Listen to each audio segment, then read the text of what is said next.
Coming up on Hoge Jahns, our likes and dislikes with the initial 53-man roster, which is sure to still change. Plus, we're going to go through Caleb Williams' preseason and training camp with our old friend Nate Tice. It all starts right now on Hoge Jahns.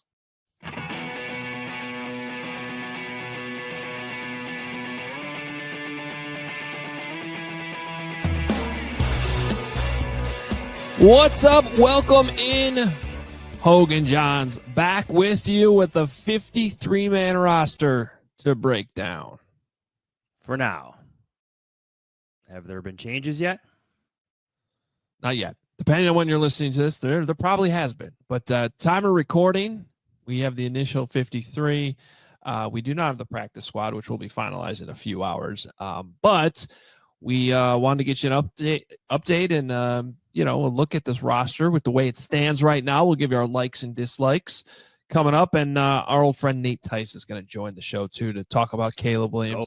I'll tell you just from texting Nate, he's a believer in Ben Johnson, big believer in Ben Johnson. So we'll hear from him in a little bit. I do want to tell you this off the top of the show, though, because Stephen Nicholas, who produces CHGO Bears, texted me yesterday with some information that was very, very interesting. But I guess in the back end of YouTube, we can actually see some really good analytics. And Steven noticed that those of you who watch this show on YouTube, and it's not everybody, some of you listening to this as a podcast, that's cool. But of the regular viewers of this show, that means you come back and you watch a lot. It's not like you just tuned in once and left. 45% of you guys that would be considered a regular viewer of the show on YouTube, 45% are not subscribed to the channel. Big number. And I'm just going to call you out. That's ridiculous. It's free. We're not talking about subscribing to become a diehard. It costs some money. Just hit the button that says subscribe, and it'll help grow this channel. If you're coming back, you must like it. I assume so. So it's not hard. It's free, and all you got to do is press that button. So hopefully we can get that number up, because that was honestly quite startling. And if you're a podcast listener, even if you don't watch a lot on YouTube, which, to be honest, I don't watch a ton on YouTube myself. That's okay. I'm a podcast listener myself, but I still like to go to the shows that I listen to and hit subscribe on their YouTube channels because it helps them. So if you don't mind doing that, we would greatly, greatly appreciate it, especially as we jump into week one here, because we want to get this thing continuing to move on the up and up. So thank you. Yeah, we got a lot of good things planned, too, coming up. Next week is already game week. Week one is already here. We'll always have a lot of great guests. We'll break down these games like no other. So please hit that button. Absolutely. All right. And speaking of, just good things with the show, and appreciate people continuing to watch. It helps us do things like this. We are welcoming a new sponsor to the show today. It is RC Cola, which will be sponsoring our likes and dislikes, which we normally do this after games on Mondays, but now's a good time to do it too with the roster. RC Cola is not a soft drink. It's just damn good cola, which we know because it's always stocked at Hallis Hall. I like how RC Cola tastes with a Chicago-style tavern pizza. Perfect combo, in my opinion.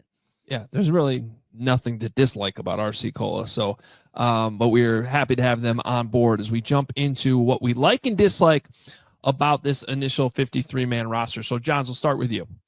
I like that the Bears kept 3 quarterbacks.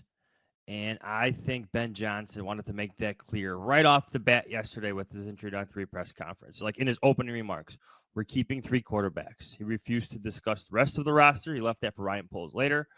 But the value of having Case Keenum on the roster is important to Ben Johnson because it's important to Caleb Williams. So while there was maybe some doubts cast on this decision because injuries elsewhere, Case Keenum himself was hurt. With Case Keenum returning to the practice field, the Bears can go with the original plan, and I like that they kept 3 quarterbacks on the roster to help Caleb Williams.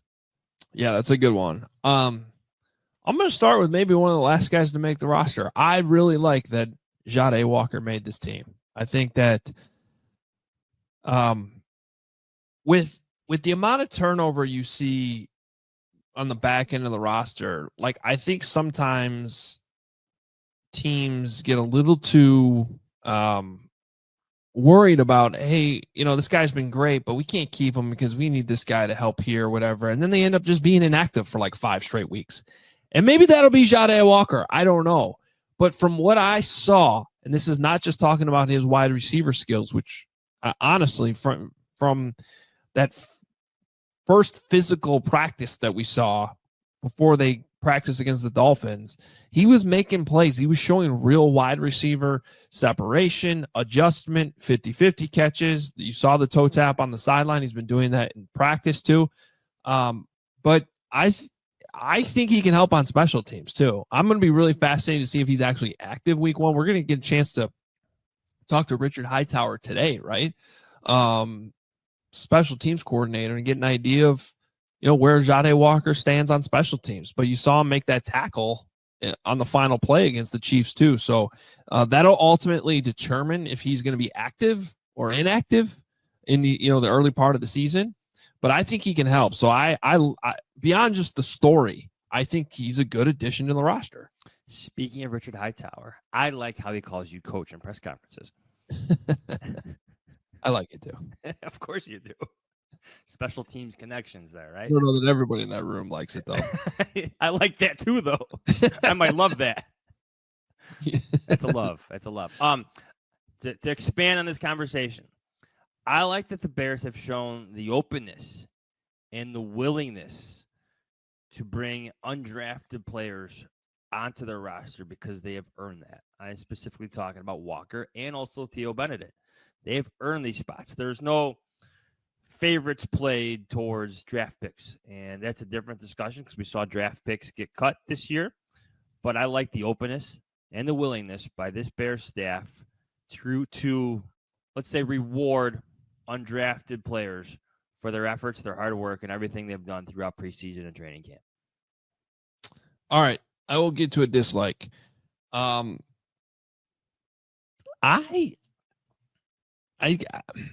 I dislike the where the edge rusher situation stands right now. I just feel like they need more, unless they've been like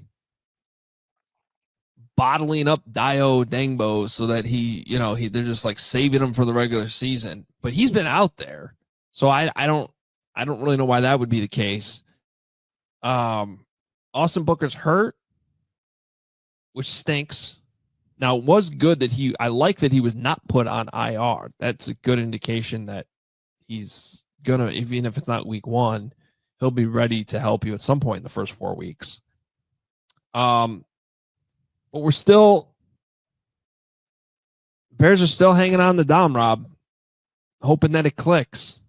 And it's just, it's concerning to me where this pass rush is going into camp. And I get that Ryan Poles said that Montez Sweat had his best camp. He's been here for 2 camps. I don't know. Maybe he meant his whole career. I don't know how he would know that, but that's not to say Montez Sweat I thought did have a good camp, but it's just we're trying to spin things positive a little bit when there's actually, in my opinion, a little bit more worry. And I wouldn't be surprised if the Bears still try to add there.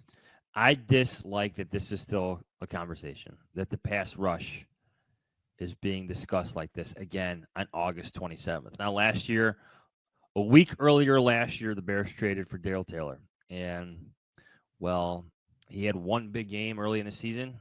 We know the stats he didn't produce all year long. A year before that, in August, in Ngakoue, he was signed in early August. Yannick. So this is a problem. Montez Sweat was a good addition in the middle of the season a couple years ago. I think he is one of the Bears' best players, but I think they still need more.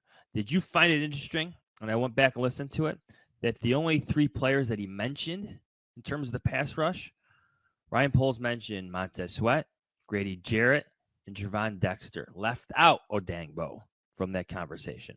And then he goes straight to Dennis Allen just in terms of what he could do, because we all saw the blitzes throughout camp. Well, and that's going to be the challenge. I mean, the interior of this defensive line is really going to have to create pressure and collapse in pockets, and then Dennis Allen's going to have to get creative. And I guess that's the good news is he does have a plethora of players. I feel like that can cause some havoc. You got Kyler Gordon off the edge. You got Jaquan Brisker who can definitely blitz. We've seen TJ Edwards do it. TJ Edwards left practice yesterday though, so hopefully that's not something significant. Did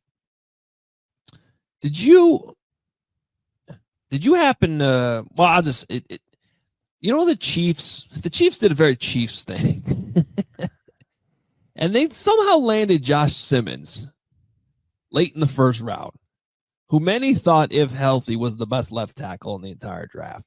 But that was the question: is he healthy? Well, it turns out he's healthy. And if you watch the tape from that game, and it's always hard, right? Like, what matters in a preseason game? Well, one-on-one matchups matter. They do. When one player goes up against another player for, I don't know, I don't have the exact snap count right in front of me, but it was probably at least 10 pass rush reps. Dayo Odengbo versus Josh Simmons. I thought Simmons won every single rep. That's a rookie left tackle who hasn't played a game in the regular season yet. So it's a little concerning right now. That's the benefit of being in a position where you could allow players with like question marks fall to you, and it makes more sense at 32 than it would at 10 or 11 because of that risk. But the risk feels different when you're Kansas City Chiefs and you've won multiple Super Bowls. You have one of the best coaches of all time, one of the best quarterbacks of all time, one of the best tight ends of all time. You could do basically whatever you want, and it's gonna, you're gonna strike gold. And like, it would not surprise me if Josh Simmons becomes like an All-Pro left tackle within 2 or 3 years here. Yeah. Chiefs doing Chiefs things again. All right, you want to get us back on track with a positive thing, or you got another dislike? I dislike that we're still talking about the left tackle, too. Yeah. I don't like that conversations continue from spring to the fall and now into the regular season. The pass rush is one example. The left tackle is another. I'm not reading too much into like Ben Johnson not saying that Braxton Jones is his left tackle because I feel like we've seen enough to know that, unless surprisingly he gets bumped out of there today or early next week. But it's Braxton Jones' job right now. But I don't like that we're still talking about the left tackle competition on August 27th with the Vikings coming to town in like 10 days. Yeah. I'll give one more dislike, and I'll be careful with it because, look, whatever Zay Frazier's got going on, we wish him the best. It sounds like he's going to be around this season, which is great, but he is going to be out for the year. And they're going to hope to get him up to speed next year. But from just like the Bears personnel side of things, it's just, they cut a former 3rd round pick yesterday. They cut a former 4th round pick yesterday. And then they told you that their 5th round pick from this year isn't going to play this year because of something that existed before the draft that they weren't aware of. Now, I don't know the circumstances about that. Maybe all 32 teams weren't aware of it. Who knows? But and the Bears are certainly not the only team that have to cut 3rd, 4th, 5th round picks. Your hit rate on those is not super high. But I just, in one day, that was a little hard to swallow, that you had to cut a 3rd rounder, a 4th rounder, and put in a 5th rounder on IR or NFI for the year. At some point, and I guess you could say Braxton Jones was a hit in the 5th rounder, sure, but we're still talking about him as a question mark. It's just, it just seems like it's adding up a little bit. That's all. Just dislike that from the 53-man roster that came up. I want to end this on a positive note. Okay.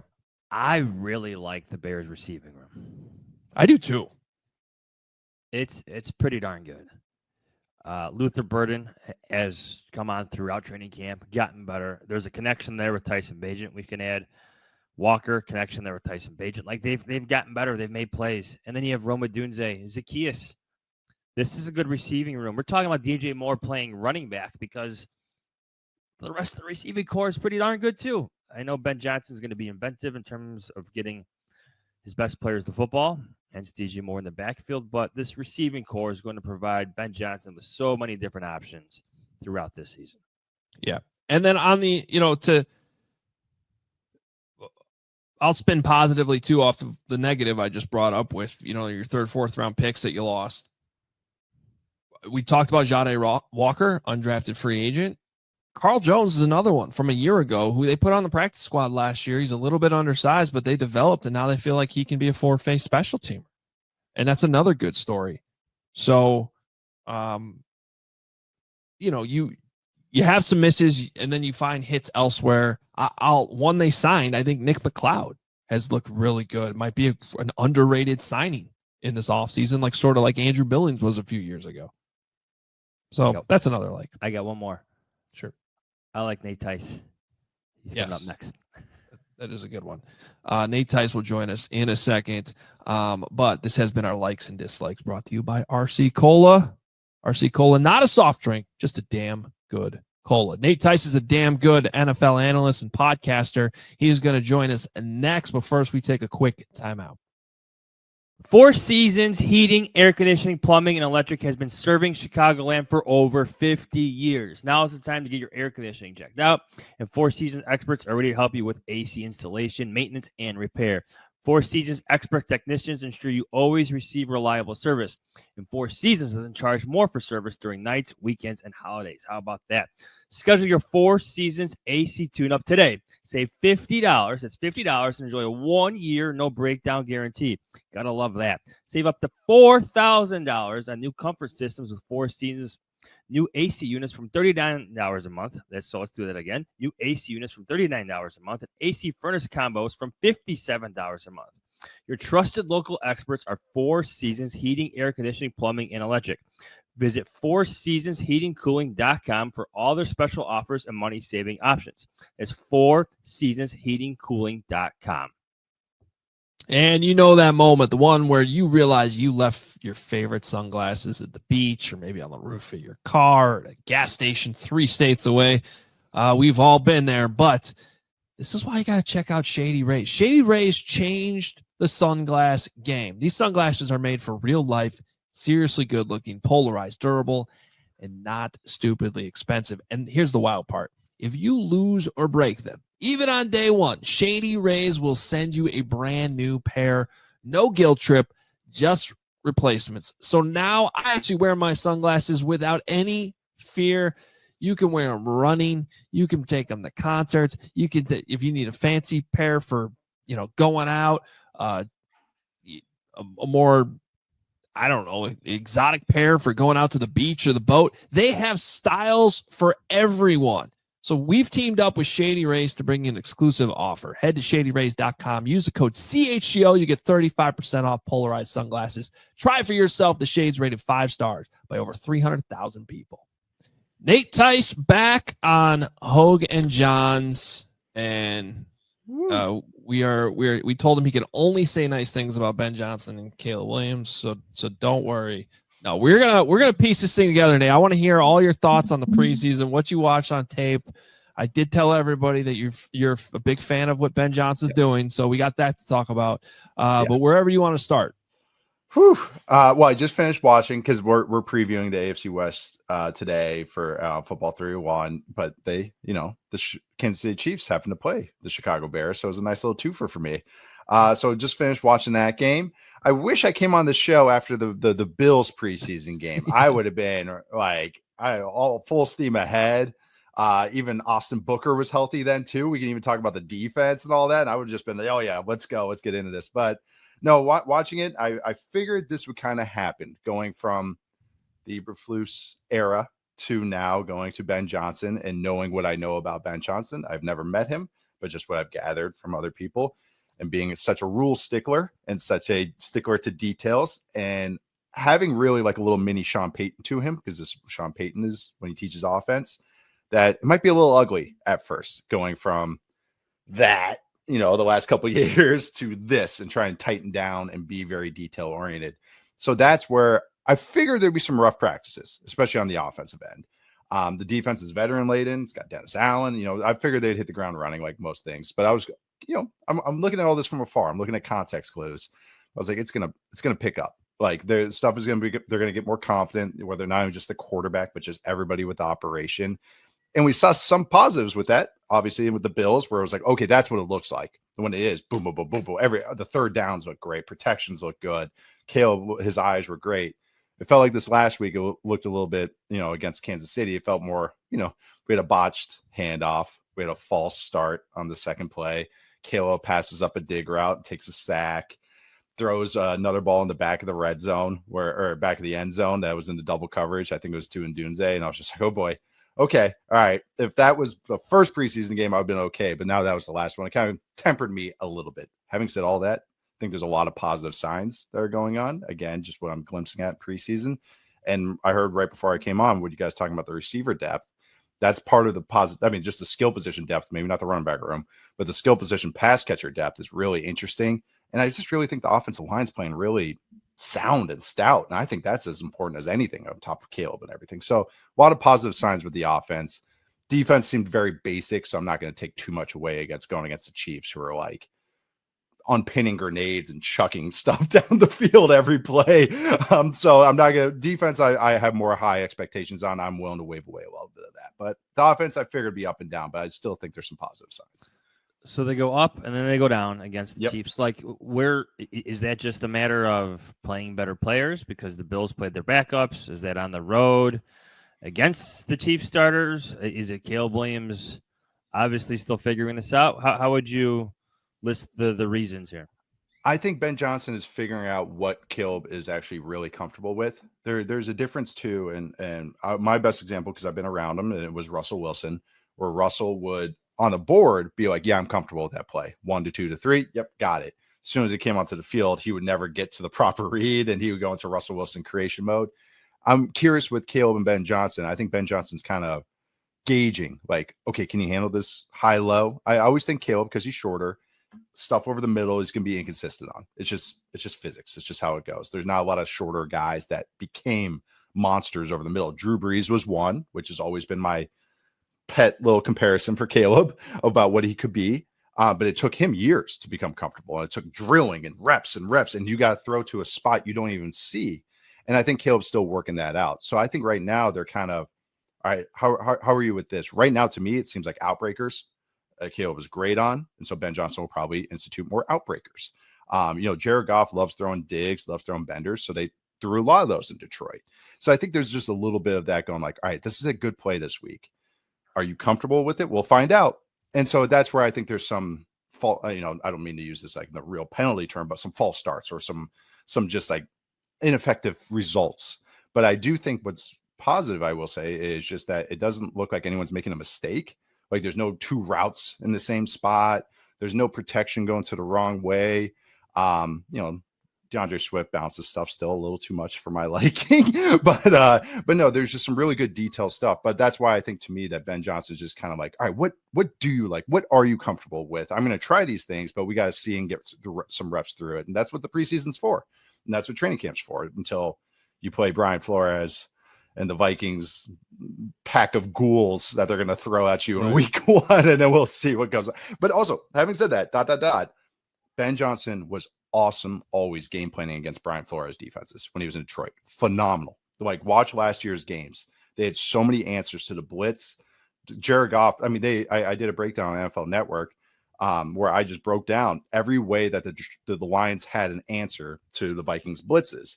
And it wasn't just one, it was like multiple things. So that's where he's got a little time to game plan. Ben Johnson, I think, has got a little showman to him. So, maybe there's a little something coming week 1 as well. Yeah, I think so. Here's one of the positives that I think really matters that we haven't talked about enough. And I mean, I've seen it on the tape and I've seen it in practice.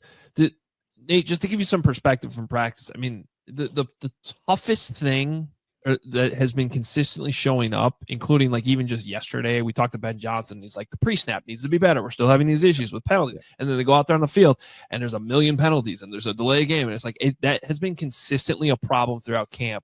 And I think it's almost overshadowed a little bit. Something that's probably more important for Caleb's development and harder to fix than pre-snap stuff, unless you disagree as a quarterback. But the under center stuff, I think, has been relatively good. And it was a huge concern because he's just so used to being in the shotgun. He didn't look comfortable under center last year. But I think if you really zero in on the film, there's some good signs that the under center play action stuff that Ben Johnson wants to do, Caleb is gonna get. I totally agree. That's where some of the Breeze stuff came from too. That even though he's a shorter quarterback, I always thought that he had tight footwork. Caleb has just got such light feet. Like he can always stay balanced. Like his greatest gift or his greatest strength is his balance as far as athleticism and everything.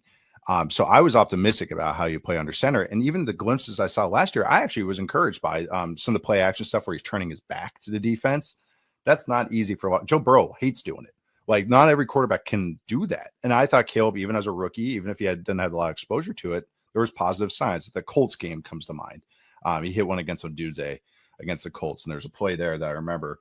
But what I think under center is good for Caleb is it makes him play on time. It makes him being under center is the true rhythm and timing of a pass play. Shotgun kind of bastardizes it a little bit. Like, so when you're taught like a 5-step drop, it's under center, 1, 2, 3, 4, 5 hitch, or 1, 2, 3, 4, 5 plant throw. Then what teams do, or what coaches have done over the years was, if you're in the gun, then it's just 3. But it's not perfect. It's not the exact same timing. Everyone has to develop their rhythm. I'll bring up Russ again.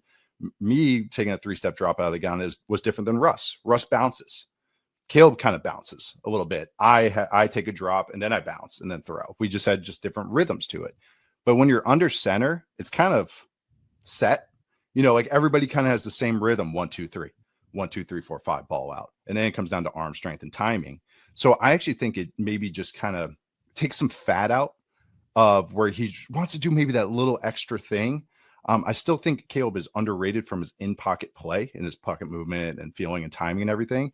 So I think under center makes him do that. Even if it's not maybe Ben Johnson telling him that, but just kind of naturally kind of leads to him being on time. So I'm with you. That's where I'm really encouraged about this fit, because I actually think Caleb's skill set has more true pro style quarterback as we think of it than I think maybe a lot of national analysts consider it. Because what are Caleb's highlights? The out of structure, crazy sidearm plays. His best plays, though, are in pocket. I mean, the Bills game is the perfect example. 1, 2, 3 hits the bender to Kmet. 1, 2, 3 over route to Colson Loveland. 1, 2, 3 plant Zacchaeus, boom, choice route right in the chest. That's the encouraging stuff that's in structure. So I'm totally with you that I think the under center stuff, he's going to take to it better than I think maybe people think, and maybe just his background, being a true air raid guy. Can we go back to what you said about the Vikings? Because I know we won't talk to you next week, but can you just maybe elaborate on what some of those answers were for Ben Johnson in Detroit? And then maybe when you look at this receiving core and these tight ends, where do you think the answers will be for Ben Johnson in Chicago as he attacks the Vikings defense? So the one that comes to mind was the use of cadence, which we've seen a little bit. Caleb got the one guy against the Bills to jump off sides on 3rd down. I was like, that was more encouraging than any throw he made, that he had the confidence. Hey, it's 3rd down. I'm going to change the cadence up. Let's do this. Because you got to get everyone on the same page. Everyone's got to expect it. And that's where you see some growing pains too. I think some coaches default to just going we're on 1 until we get this play right. That's where I think Ben Johnson, this is how Shanahan was. He was like, no, if we're going to use all these cadences, we're doing it on day 1. Because we got to get used to it. And so, again, growth, long-term growth. But what the Lions did, and he's done this twice now, once against the Bucs and then was the Vikings, there's a cadence called cheetah, which is the center grabs the ball and just snaps it. There's no cadence. There's no ready, set, blue 80. There's no ready, go. There's nothing. It's just everyone get lined up as quick as possible, grab the football, snap it. And what that does is the defense is cued to cadences and steps and ready, go and everything.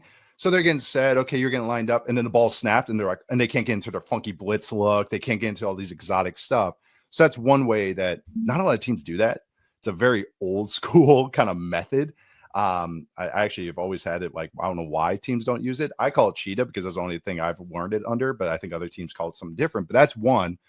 Different was some of the protection stuff that they had, where the rules were really traditional, and I mean that in a good way, where I think some teams, there's a lot of Shanahan offenses out there that can get manipulated by that defense, Well, their offense and this structure will do a 7-man protection. Everybody goes to the right guy.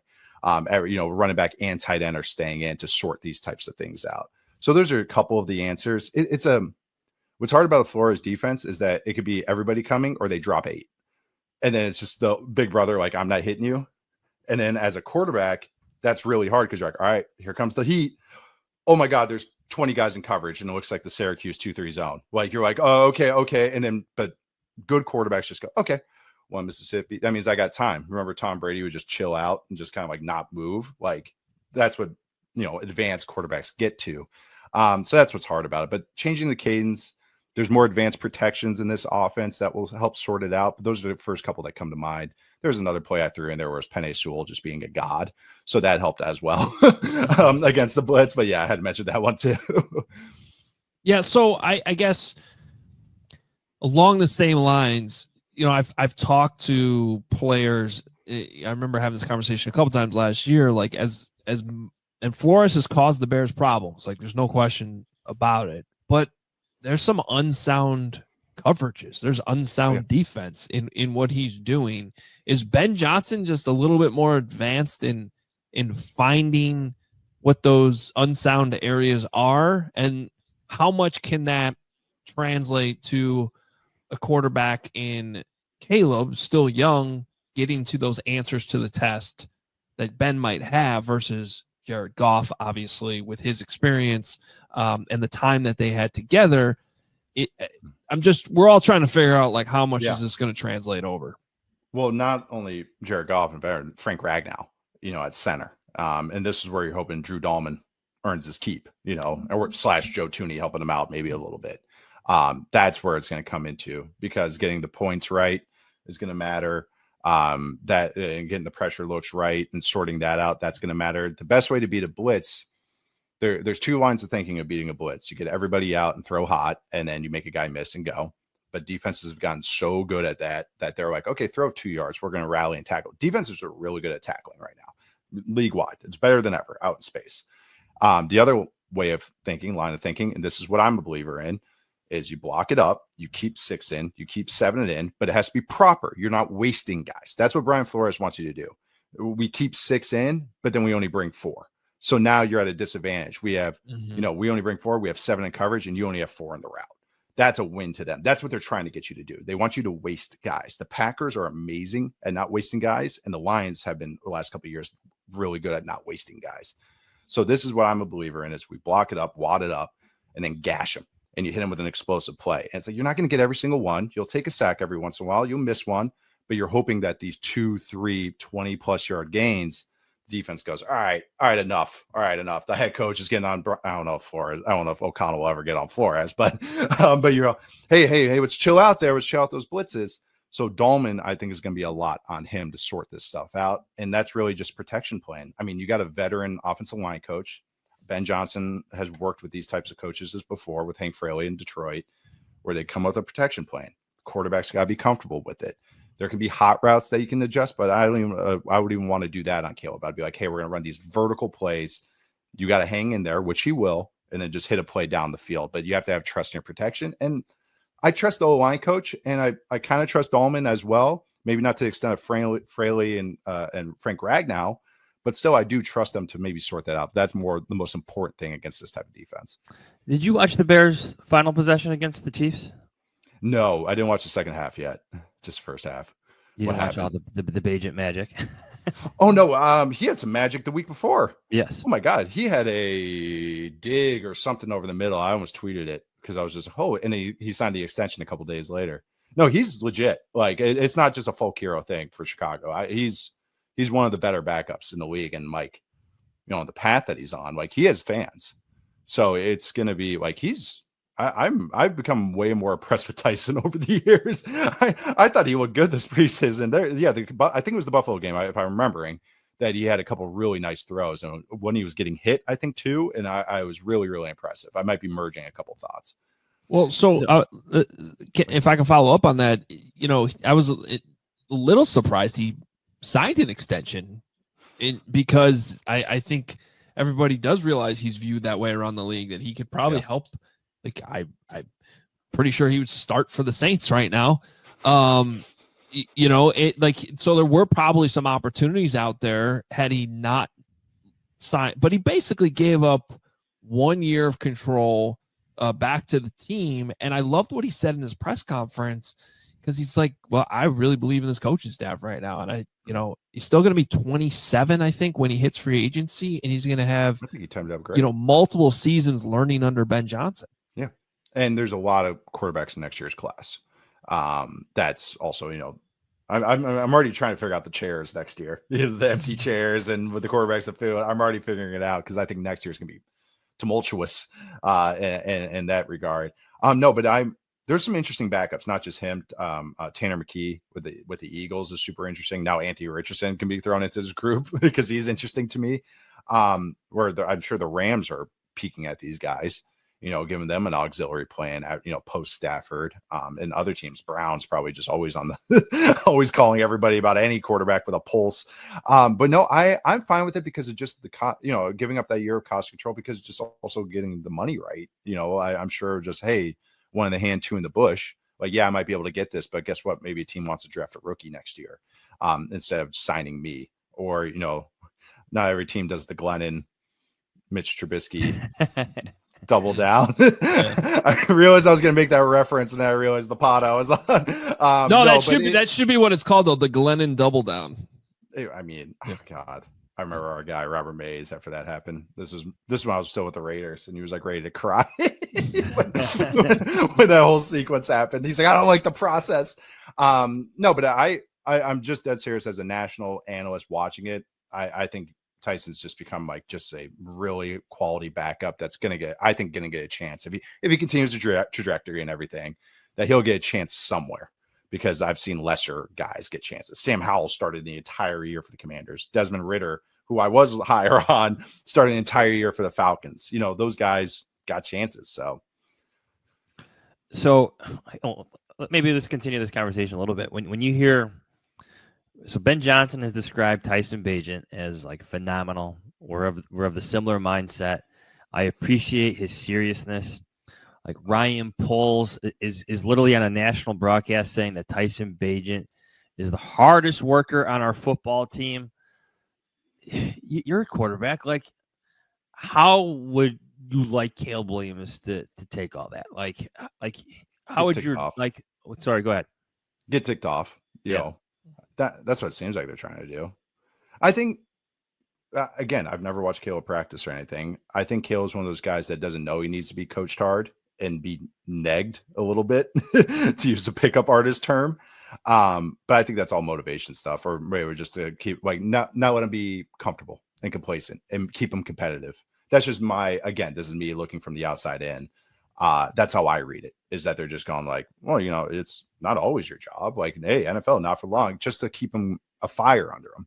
And I think that's maybe a part of it. Again, just from an outsider's perspective, that's what it seems to me. And also, everybody loves the backup quarterback. I had some good years in Madison in that regard. Attaboy, Nate. Tyson's a little better than me, though. Still got that touchdown scramble. Still got it. Got 1 for 17, baby. It's a great stat line. So let's talk about these weapons a little bit more before we let you go, because I think you can. The Bears, if you look at the last 2 drafts, have added, you can argue, 3 top 10 talents in terms of receiving weapons. In that, Rome Odunze was a top 10 pick, Colson Loveland was a top 10 pick, and Luther Burden could be viewed as top 10 talent who fell to the second round for other reasons. And here's the thing: like you were one of the first, I feel like, that were like really pushing Colson Loveland a little bit, if I remember all that right, right before the draft. And then, happened. It did.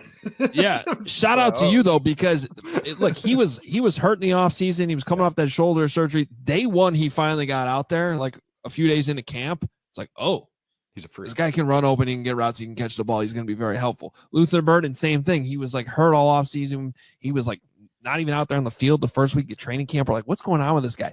Second he finally got out there, oh my God, this guy is talented. He might not know everything to the level that Olamide Zaccheaus will, who can play every single position for you. But Ben Johnson's going to find a way to use Luther Burden. I can promise you that. So all of a sudden, like, what do you think about that with Rome Odunze, Colson Loveland, Luther Burden, where those three guys are at? Oh man, I mean, again, going off just what I see in the preseason, Loveland looks ready to play at tight end so hard right now to not only just contribute but just to stay on the field every down because how many asks these guys have. But for a guy that came out early, he's so young and truly just has, and people regarded him as just a receiving tight end. Why I got high on him is after I studied him, I'm like, this guy's going to be a good blocker too. Like this is top 3 tight end ability, like what he could potentially be. But what's really cool is it's already there. Like he's tearing. I mean, he's ripping down the field. I thought he's already had a couple positive blocks too in line, like next to the tackle. Like that's not a lot of guys can do that where they can be a vertical threat and then on the next play block in line. I can name maybe 2 that are truly receiving threats and blocking threats: Kittle and Tucker Kraft in Green Bay. There's not a lot. And so that's why I got so high on him. It was just like, I liked Warren a lot. It was just that Warren is short-armed and, Tyler Warren short-armed. I didn't think he'd end up being a good blocker. So like slotting this all in, I think the 2 tight end looks are going to be the most interesting. And I think what they're going to try, they can really do some, like they can really dictate defenses that way. And you just look at the division. If you go against Minnesota, well, if we're in 12 and then you want to trot out Josh Metellus, who's a safety inside the box, all right, let's run it on you. Sometimes when you get into a base look, base meaning either 21 personnel, which is a fullback and tight end, or 12, which is 2 tight ends, that's usually a base offense. Usually when you trot that out, defenses are a little more simple. They don't have as many exotic looks. So even if it's not your best card to play or best personnel, maybe you have a personnel grouping that your 3 receivers is a better look, at least you have that card to play. Not a lot of teams can trot out 2 tight ends and teams actually like have to consider it. They actually have to like, oh no, this is a real offensive look. We actually have to game plan against this. Most it's just like, yeah, whatever. Trot out nickel, trot out dime, and we'll just pat. Well, they're not good blockers. We're fine. So that's the most interesting, I think, personnel grouping to me is the 2 tight end looks. But then you just look at the receivers. All right, Odunze, they already talked about as like maybe an X, prototypical X. Matt Harmon, who I work with at Yahoo, sees him as a prototypical X. My comparison for Odunze when he was coming out was Chris Godwin, who can play any position, but is ideally a power slot and can play from the inside and just be a bully ball guy. And guess what we saw in the 3rd preseason game? He worked from the slot a little bit. And I was like, ha. All right, I was maybe onto something there. But that's what it's a compliment to Odunze. He can do anything. So if you're in a 2 tight end look, he can be outside. If you're in a 3 receiver look, he can be outside or inside. And then DJ Moore too is to me a Z, who's a true flanker, off ball, move around, screens. I think he's better vertical than most people do, but he can just do a little bit of everything. So like those 2, if I just stop there, that's pretty sick. Like that's a not a lot of guys can trot out those 4 guys with that kind of versatility. But then again, to Zacchaeus, who truly is a folk hero to me. He's one of my like low-key favorite role players in the league. So I'm glad that the Bears fans get to enjoy him. I have a long-running tweet that only good things happen when the ball goes to Zacchaeus. Like when he was with the Falcons, he was legitimately, if you lowered the filters down low enough, the thresholds, he was legitimately the most effective receiver in the entire NFL as far as like how many first downs he caught per route and all that. So he's just nice to have. Like someone's going to get hurt and he can play all the spots. But this is, Burden I ended up having like a low first, early second on him because I just wasn't sure. I thought he would take some time. But he gets to go to a spot right here where he doesn't have to play right away. Like he can play where he's comfortable. So like Burden, I think this is the greatest setup for him long-term or midterm. I think he'll come on as the season goes along and they figure out, all right, what are you comfortable with? What are you not comfortable with? Okay, we can do this to start. But man, all these guys too, they can take screens. Ben Johnson loves throwing receiver screens. We have already seen a couple. Caleb Williams is great at throwing receiver screens. Like this is a really, really good pass catcher group. And actually, I think it's kind of getting slept on nationally. I think people know the names and everything, but I don't think everyone realizes the totality of it and realizing all the stuff that this offense could potentially do. So can't tell. Very high on them. And mostly because of the size, versatility, and actual just skill sets. Last one for you, for me. As you follow the Ben Johnson, Caleb Williams pairing this year, like what are you specifically tracking? I know Ben Johnson gave us that 70% completion mark. I don't know how realistic that really is. Why? Right? Nice goal to have, I guess. It only sets yourself up. Just don't say it publicly. Those happens in every building. You have lofty goals, but just don't share them publicly because it's just you get made fun of. Well, it's out there now. So what are you tracking? Like, what are your indicators that you would come to believe more that this will work, that this will click, this pairing? Sack rate. That's number one thing I'm looking at. Is that ball coming out on time? You don't want to take away from Caleb's gifts, and some of that's play extension, which is a prerequisite to elite and top tier quarterback play. It's just that I want to see, okay, we're winning from structure. That means play design. That means your blockers are blocking. That means your receivers are winning. And that means your quarterback's finding the right place to go with the ball. I am optimistic that they'll get to that. I just think there'll be some ups and downs, and I don't think that should be crazy for anybody. I'm very bullish on this whole operation. I really am. I'm wagering or figuring out whether it's a playoff team, but I do think they're going to hit the over or their over-under win total. I think this is a 9-win, 10-win type team. I really do. And I think a lot of that is just watching Caleb work from the pocket, which I know he can do, but the whole offense is working in that way. Guys are winning, blocks are happening, protection's going the right way, because that means the system is working. I trust Caleb's gifts. I trust Ben Johnson, but it's just all of it come together. So if I just wanted to look at one stat, it's sack rate. And that's really it is. And then efficiency. Like if this offense becomes a hype, really just top half of the league success rate, which is what I look at. If this offense is in the mid upper 40%, 50% is the real goal. But if you're in the mid upper 40%, then things are going well. That means you're efficient, and that means you're not taking a lot of negative plays. But I think they will get there this season. I really do. So the Bears win more games than our Badgers do. Oh, yeah. Yeah. I don't think the Badgers are making a bowl. The schedule is rough. Their over-under is 5.5. And I'm like, I don't think they're going to hit 6. I think that's the right number. Oh man. I know this isn't a Badger podcast, but that regime's got to do better about reaching out to people. I'm not talking about me. I'm talking about like very famous people, some of them on CBS and some of them on other channels. Reach out to them, get the alumni. You got some pretty cool alumni. Reach out to them and have them help out. God, we need it right now. All right. I have a question for you guys. What's Austin Booker's injury? Knee. What is it bad or is it? No, because they didn't put him on IR yesterday. So it's okay. They are calling him week to week. Yeah, he's week to week. So I don't know if he'll be there out week 1, but the fact they didn't shove him on IR for 4 weeks means that he'll help sometime in September, hopefully. Maybe miss week 1, maybe miss week 2. God, he's. Are they high on him? Because I am. No, I mean, I think his strength is still somewhat of a question mark, but it's better. I mean, he had a couple like legit power, long arm type rushes. Yep. I know he was tossing backup left tackles when he was doing that, but it was still pretty impressive. And there's no question about the speed. Like that one play where Billings took 2 guys out and he just looped underneath and shot through a cannon. Like that's legit pass rush speed. Yep. His play strength looked so much better. Like I was astounded by it. But he looked great. So that's why I'm asking. I was like, I want to watch more of him. He doesn't turn 23 until December. So, but yeah, I thought he put on probably 10, 15 pounds. It looked like just eye test wise. And he just looked stronger. Didn't look like he was getting moved off the point. Was always perfect. No, but it was like, no, that's interesting for a guy that might be your 3rd or 4th end. That's pretty cool. The Bears have had this really cool dime package that they've showed off like throughout training camp with like just different guys, but only like 3 down linemen. But like everybody on the field is fast. Yeah. So you have all the defensive backs, and it's confusing even from like you're trying to keep even myself from in the sideline kind of keep track of where everybody's going. I can imagine Caleb Williams trying to decipher what he was seeing. But Austin Booker's been a part of that. Well, that's what Dennis Allen does. I mean, it's so he's really good at also using the linebackers as rushers.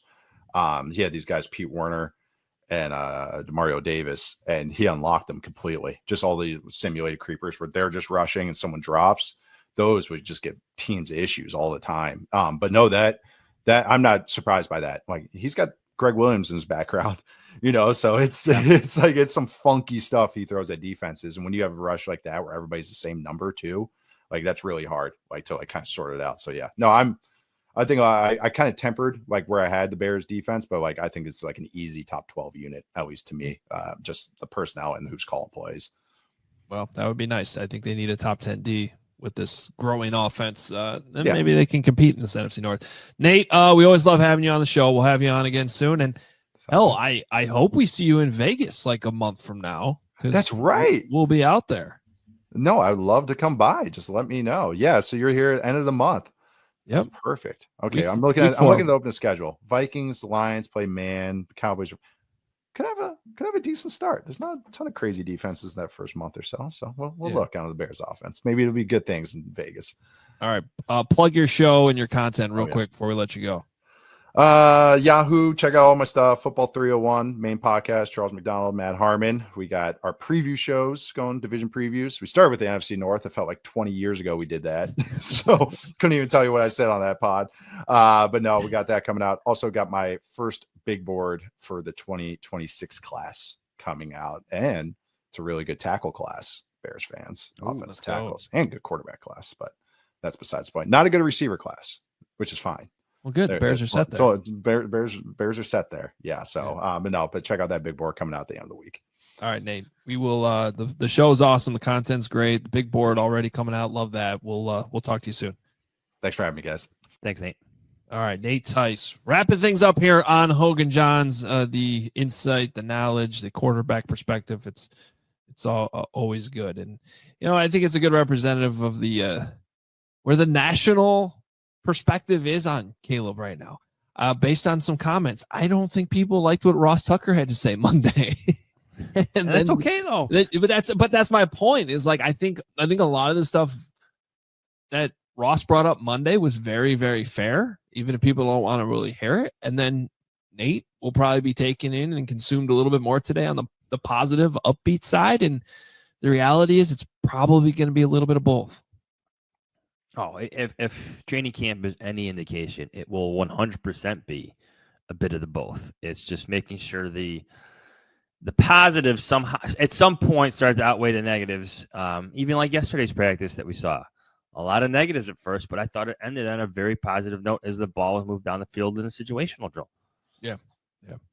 All right. Well, there is one more practice this week, which is happening today after we're recording this. And then there's a pretty good break this weekend for Labor Day weekend. And when the Bears come back next week, we still don't really have that schedule yet. But when they do, it's week one. It's Vikings week. So I think, are we doing podcasts on Wednesday and Friday? Normal Friday preview show? Yeah. Well, we got 3 episodes next week. We got to knock out. Right. So we're up in the ante here. It might be Tuesday, Wednesday, Friday. We'll have to figure that out. Maybe we sneak one in on Sunday. I don't know. We'll let you know. But it's week 1, so we're back to our regular schedule of 3 pods per week during game weeks.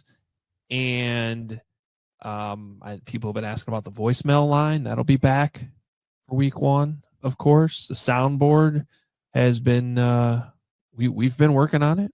I don't know what's up yours. Yeah, Floos. Yeah, No sleeves here, Floos. Yeah, and we're moving past this stuff. One word that stands out to me is complimentary football. I mean, complimentary football is good if you have it, but he just needs to stop at complimentary. Period. Right. When you play complimentary football. Right. How about we just cover like that the compliments are just like a bunch of points scored for once.